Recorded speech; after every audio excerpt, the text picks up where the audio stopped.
Here's a guy who's very confused about the Big Bang and evolution. If you're an atheist, an agnostic, or just someone who's struggling with what to believe, this brief message will help you know the truth. The topics I'm going to cover won't take more than 15 minutes, so please just give it a listen and then you can be on your way.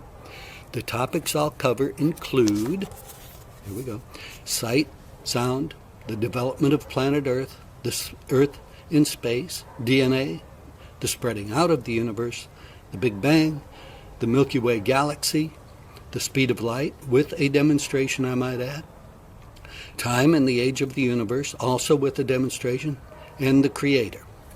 Okay, so let's get started. Now, you may believe in the theory of evolution, and I'm not saying that evolution didn't occur. It may have, at least to some degree, though personally I don't believe so. But the main difficulty with the theory of evolution is eyesight. There's no way to account for eyesight to have just naturally evolved among living creatures eons ago. The fact that light waves exist couldn't have been known, of course, to little creatures with barely developed brains, much less which wavelengths would be most advantageous to them.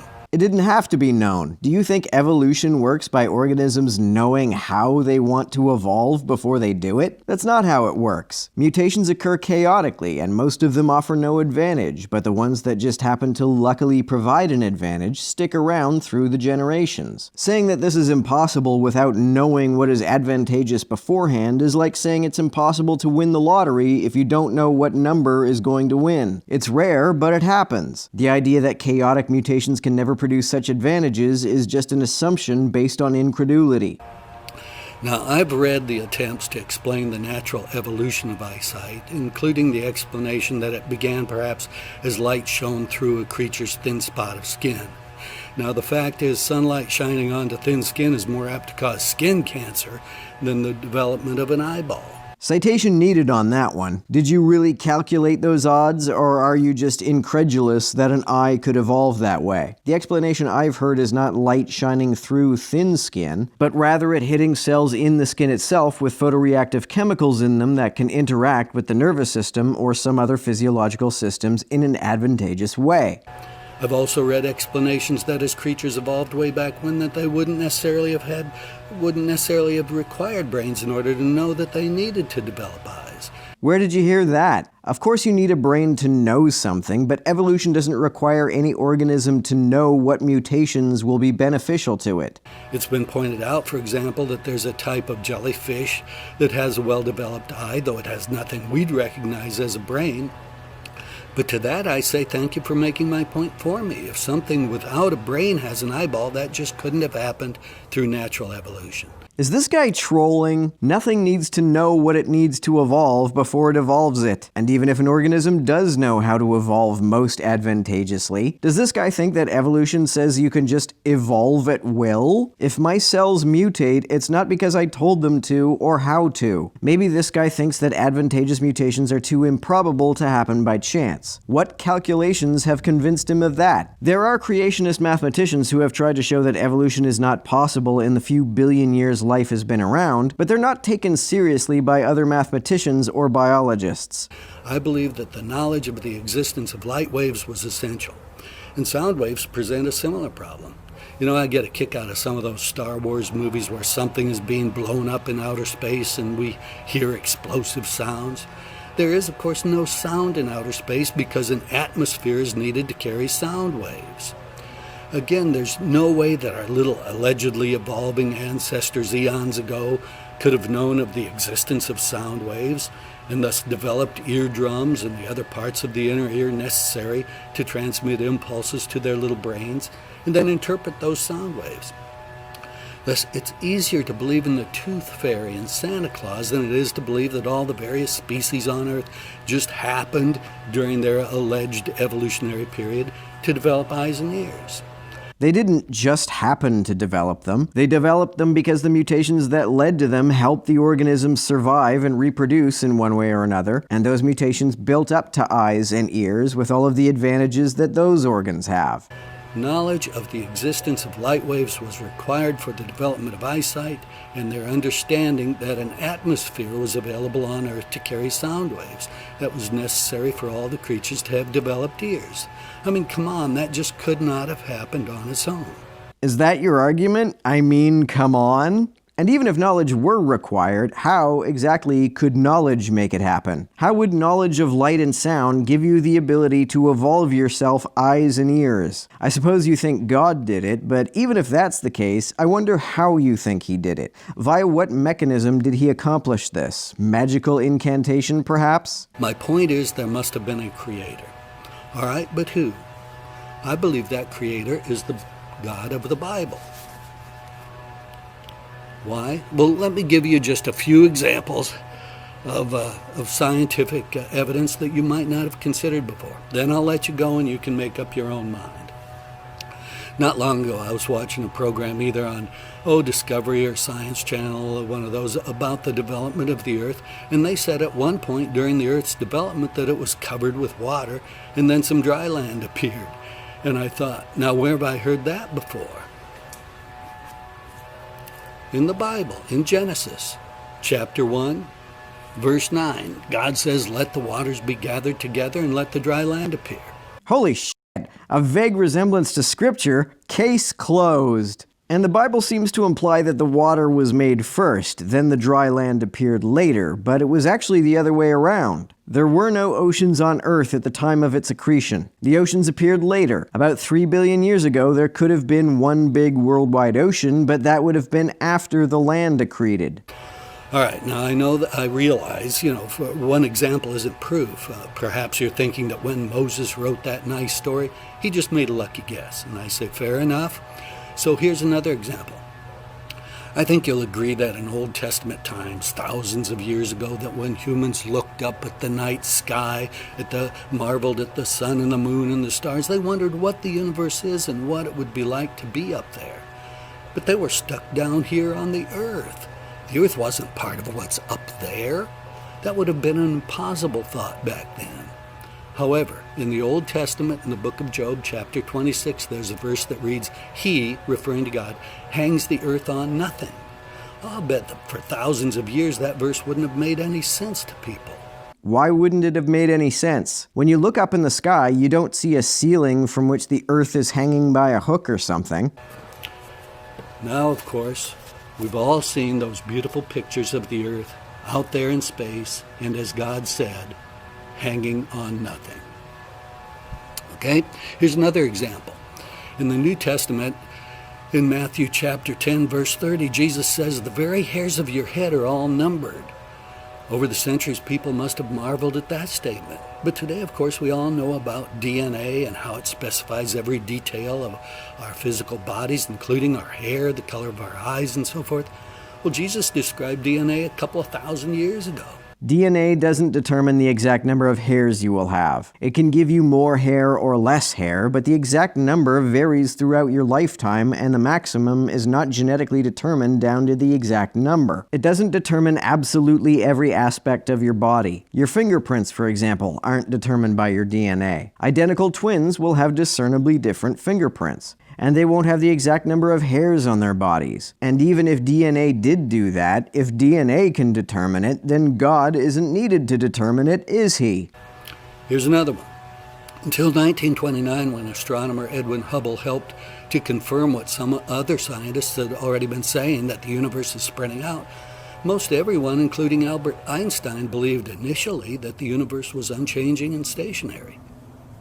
But the spreading out of the universe is well documented in the Bible. Here's just a few examples. Job chapter 9, verses 7 and 8 say that God commands the sun and it does not rise. He seals off the stars. He alone spreads out the heavens. What does it mean when it says he seals off the stars? How are the stars sealed off? Isaiah 40:22 says that God stretches out the heavens like a curtain and spreads them out like a tent. And Isaiah 51:13 refers to the Lord your Maker who stretched out the heavens. And Jeremiah 10:12 says God stretched out the heavens at his discretion. This is another example of a pretty vague resemblance to a scientific discovery. Also, it's not clear that the Bible means that the heavens are literally stretching. It could mean simply that the heavens span the distance that they do, rather than literally stretching in the sense of getting bigger. Bible apologists will take things that look like they were meant literally and say they were metaphorical, then take things that look metaphorical and insist they were literal. So it appears that modern science has finally caught up with what the scriptures proclaimed thousands of years ago. All right, now then, since everyone agrees that the universe is spreading out, what's it spreading out from? Well, we're told it was the Big Bang. All points in space are spreading out from other points in space. So there was a time when I used to look up at the night sky and wondered, okay, which direction do I look to see where it all began? You know, just as you can follow the ripples back in a pond to where you had tossed in a stone, shouldn't we be able to follow the spreading of the galaxies back to where the Big Bang occurred? No. You're thinking of the Big Bang as though it was an explosion that occurred at a point surrounded by space, when in fact, it was all of space that was densely packed at the earliest time of expansion, and it continues to expand. It wasn't a location within space that has been exploding, it's all of space that has been exploding. But the astrophysicists say it's not like that. They say the universe is more like a rising loaf of bread in which all the raisins or galaxies are all spreading out from each other. All right, but I found something very interesting in this book by theoretical physicist Stephen Hawking, A Brief History of Time. On page 42, Hawking discusses the spreading out of the galaxies, and he says, if we observe all other galaxies to be moving away from us, then we must be at the center of the universe. Hawking says we can only assume that if we were in another galaxy, that we would see everything moving away from us there also, just as we do from our vantage point in the Milky Way. And Hawking added, we have no scientific evidence for or against this assumption. We believe it only on the grounds of modesty. And his very next statement is, it would be most remarkable if the universe looked the same in every direction around us, but not around other points in the universe. In other words, modesty here is the entirely scientific principle of parsimony, Occam's razor. To assume that there's something special about our spot in the universe is to add an extra, unneeded assumption. It would be a greater assumption than assuming that our spot in the universe is no different than everywhere else. Inferring that the expansion of the universe looks the same from all points is the simplest and thus the most probably correct model. So that's some very interesting food for thought. But hey, don't argue with me about it. Stephen Hawking wrote that. Also, what does this even have to do with the Bible? There's nothing in Genesis that says or implies that God created the earth in the same spot that he created the universe. But speaking of A Brief History of Time, I used to wonder why God chose to create the universe some 14 billion years ago. I mean, think about it.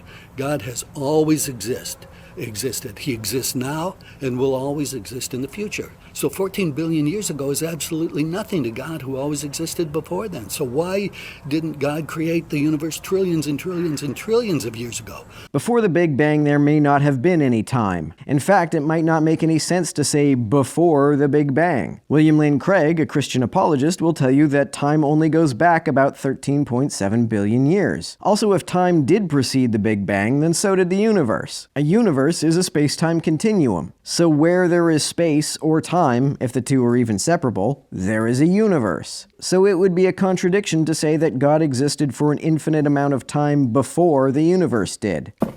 So the Earth is not subject to the speed at which everything is moving in the universe. You know, if a human being were immortal and had been around right after the Big Bang and had been traveling in a spacecraft near the speed of light since then, nowhere near 14 billion years would have passed yet for that traveler. So the passage of time really is relative to the speed at which a person is traveling. When scientists say that the universe is 13.7 billion years old, they mean that it is that age with respect to the amount of changing the universe's microwave background radiation has done. The Big Bang would have had a lot of heat and radiation, and that radiation is still detectable. And based on the amount it has cooled, so to speak, it looks like it has been cooling for about 13.7 billion years. Of course, time is relative to the frame of reference, but there are nonetheless frames of reference in which the universe is 13.7 billion years old. Now, because time is part of creation, God can certainly affect time when he wants to. The book of Joshua in the Old Testament relates an instance when God fought for Israel and stopped time for a day. Well, he couldn't have stopped time per se, because people were still fighting. They couldn't fight if time were altogether stopped. Rather, it says that the sun stayed still for a day, which would really have meant that the earth stopped spinning. That's not the same as stopping time. And Isaiah chapter 38 relates that God once moved the shadow on Hezekiah's sundial back by 10 degrees as a sign of God's support for him. Again, that's just reversing the rotation of the earth, not reversing time. So look here where the ruler begins, where creation and time began. It makes no sense to ask, well, when did this begin? Well, it begins right here. One might ask how God created the universe or even why he created it, but the question of when it began doesn't make sense. The universe was created right here. Okay? So there's no when to it. There's still a when relative to our current point in time. If a universe is no older than the Big Bang, then its earliest moment would have been 13.7 billion years ago. Jesus said, in effect, that if God loves animals, and he does, then how much more he loves us, his highest creation, because God created you and me, each one of us, to have a personal relationship with him. Why, though? What's the point of that? What does God need with a personal relationship with lesser beings?